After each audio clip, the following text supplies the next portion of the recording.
You're listening to an iHeart podcast.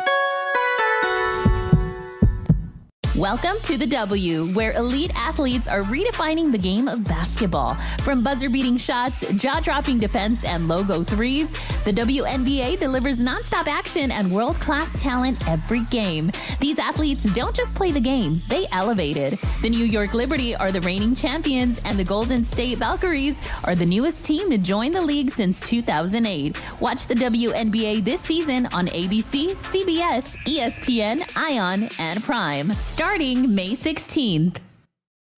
Experience vibrant senior living with award-winning services at Brightview Senior Living Communities.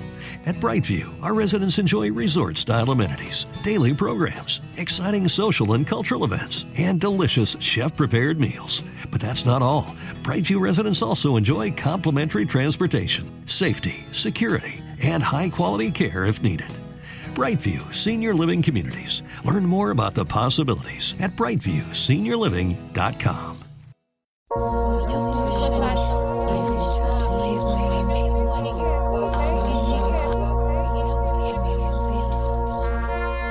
Hello. From Wonder Media Network, I'm Jenny Kaplan, and this is Womanica.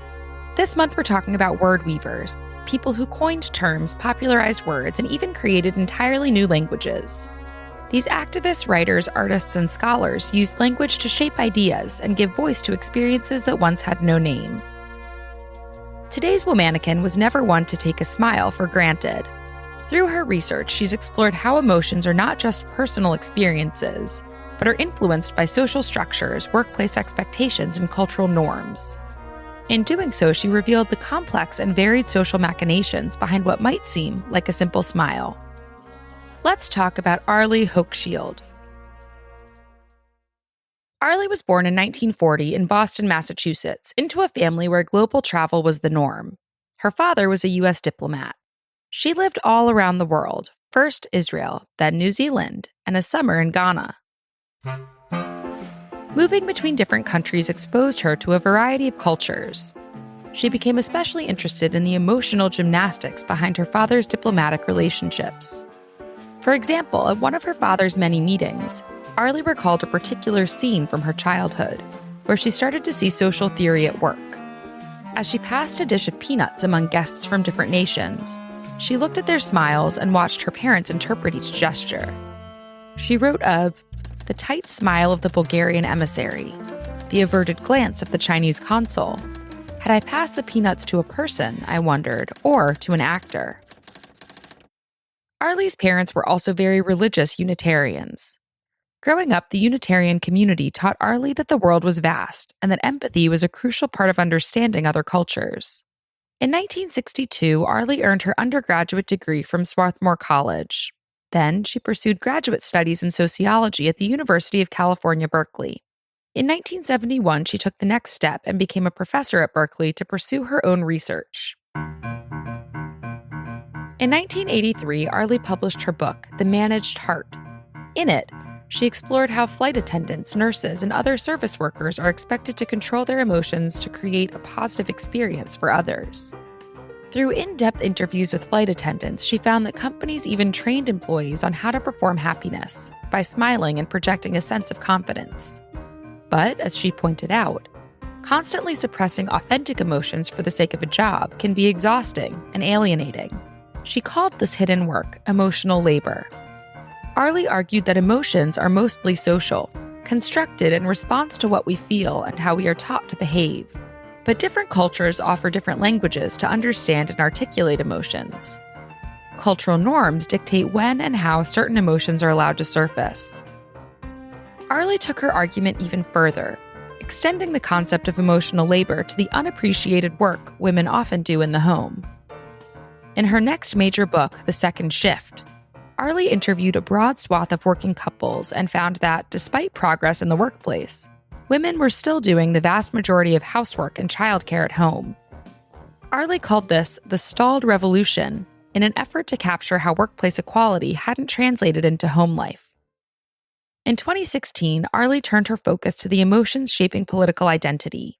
For her book, Strangers in Their Own Land, she spent 5 years researching and speaking with conservative voters in Louisiana. Instead of analyzing political ideology from a distance, she sought to understand their emotional experiences. She developed the concept of the deep story, the kind of unspoken narrative people hold about their place in society. She realized that liberals and conservatives have very different deep stories. Many conservative people described feeling like they were waiting in a long line for the American dream, only to see Democratic constituencies like educated women and minorities cutting ahead. Arlie explained that this sense of being left behind was deeply divisive. In 2024, Arlie published Stolen Pride.